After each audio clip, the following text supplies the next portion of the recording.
Alright, so today we are taking our knowledge of what we have learned this week as thinking of fractions as division and applying it to word problems. You have this sheet in your Google Classroom for your assignment today. Let's start off by reading the problem. A blanket shop had 27 feet of fabric. If they wanted to use the fabric to make 5 blankets, each the same length, how long would each one be? It also says, between what two whole numbers does your answer lie? Remember, before starting, you must read a question twice. A blanket shop had 27 feet of fabric. If they wanted to use the fabric to make 5 blankets, each the same length, how long would each be? Between what two whole numbers does your answer lie?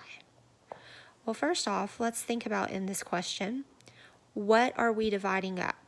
Are we dividing up 5 blankets, or are we dividing up 27 feet? If you said 27 feet, that is correct. The 27 feet of fabric is being shared among the 5 blankets. So therefore, it's time for us to write down what we know. So we're going to say 27 divided by 5. Remember, you can also say 27 divided by 5, as you are very familiar with. But this week, let's focus on writing it in the form of a fraction, because remember, fractions are fancy division. If you remember, this is our numerator. It represents the dividend, what is being shared. This is our denominator, and it represents how it is being shared. So now I'm ready to solve. This is just like you did on Monday. I have 27 divided by 5. On this side right here, I have 27 total parts. Well, I know that I can get some wholes out of that and some parts, so therefore I'm going to create a mixed number. So how many times will 5 go into 27? If you said 5, that is correct, because 5 times 5 is 25. Remember, I do not want to go over.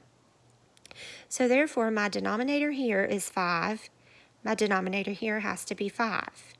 I'm going to multiply and then add. We've already said 5 times 5 is 25. Well, what do I have to add to 25 to get to 27? If you said 2, that is correct. So therefore, each blanket will receive 5 2/5 yards of fabric. Remember to refer to the video as you work through this problem. You may also refer back to videos earlier from this week. You have this and you can do it. Good luck.